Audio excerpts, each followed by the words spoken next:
ಮಕ್ಕಳು ಹಠ ಹಿಡಿದ್ರೆ ನಾವು ರಾಕ್ಷಸನ ಕಥೆ ಹೇಳ್ತೀವಿ. ಆದರೆ ಆ ರಾಕ್ಷಸನೇ ಹಠ ಹಿಡಿದ್ರೆ ಅವನಿಗೂ ಪಾಠ ಕಲಿಸೋಕೆ ಒಬ್ಬ ಹುಟ್ಟಿ ಬರ್ತಾನೆ. ಅವನೇ ಹಯಗ್ರೀವ. ನಮಸ್ಕಾರ ಗೆಳೆಯರೆ, ವೆಲ್ಕಮ್ ಅವರ್ ಚಾನಲ್. ನಿನ್ನೆಯಷ್ಟೇ ಸ್ಯಾಂಡಲ್ವುಡ್ನಲ್ಲಿ ದೊಡ್ಡ ಮಟ್ಟದ ನಿರೀಕ್ಷೆ ಹುಟ್ಟಿಸಿ ತೆರೆಗಪ್ಪಳಿಸಿದೆ ಹೊಸ ಸಿನಿಮಾ ಹಯಗ್ರೀವ. ಬಜಾರ್ ಮೂಲಕ ಕನ್ನಡಿಗರ ಮನಗೆದ್ದಿದ್ದ ಉದಯೋನ್ಮುಖ ನಟ ಧನ್ವೀರ್ ಇಲ್ಲಿ ಖಡಕ್ ಪೊಲೀಸ್ ಅವತಾರದಲ್ಲಿ ಅಬ್ಬರಿಸಿದ್ದಾರೆ. ಬನ್ನಿ, ಈ ಸಿನಿಮಾ ಹೇಗಿದೆ ಅಂತ ನೋಡೋಣ. ಕಥೆಯ ಹಂದರ. ಸಿನಿಮಾ ಶುರುವಾಗುವುದು ಒಂದು ಪೌರಾಣಿಕ ಹಿನ್ನೆಲೆಯಲ್ಲಿ. ಆದರೆ ಅಲ್ಲಿಂದ ಕಥೆ ನೇರವಾಗಿ ಪ್ರವೇಶಿಸುವುದು ಇಂದಿನ ಕಾಲದ ದಾರುಣವಾದ ಸರಣಿ ಕೊಲೆಗಳ ರಹಸ್ಯದೊಳಗೆ. ಚಿತ್ರದ ಅಸಲಿ ಜೀವಾಳವೇ ಇದರ ಥ್ರಿಲ್ಲರ್ ಜಾನರ್.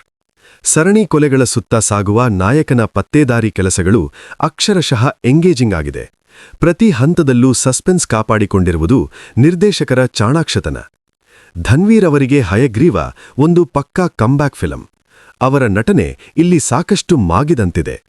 ಧನ್ವೀರ್ ಜೊತೆಗೆ ಸಂಜನಾ ಆನಂದ್ ಅವರ ಕೆಮಿಸ್ಟ್ರಿ ಮತ್ತು ಲವ್ ಸ್ಟೋರಿ ಚಿತ್ರಕ್ಕೆ ಇನ್ನೊಂದು ಜೀವ ತುಂಬಿದೆ. ಇನ್ನು ಚಿತ್ರದ ತಾರಾಬಳಗದ ಬಗ್ಗೆ ಹೇಳಬೇಕಂದ್ರೆ ದೊಡ್ಡ ದಂಡೆಯೇ ಇದೆ. ಸಾಧು ಕೋಕಿಲಾ ಅವರ ಕಾಮಿಡಿ, ಶೋಭರಾಜ್, ರಮೇಶ್ ಭಟ್, ಶರತ್ ಲೋಹಿತಾಕ್ಷ ಮತ್ತು ಅಶ್ವಿನಿ ಗೌಡ ಅಂತಹ ಘಟಾನುಘಟಿ ನಟರು ಸಿನಿಮಾವನ್ನು ಶ್ರೀಮಂತಗೊಳಿಸಿದ್ದಾರೆ. ಆದರೆ ಈ ಇಡೀ ಸಿನಿಮಾದ ಅನಿರೀಕ್ಷಿತ ತಿರುವು ಮತ್ತು ಸರ್ಪ್ರೈಸ್ ಪ್ಯಾಕೇಜ್ ಅಂದ್ರೆ ಅದು ಎಕ್ಸ್ಕ್ಯೂಸ್ ಮೀ ಖ್ಯಾತಿಯ ಸುನಿಲ್.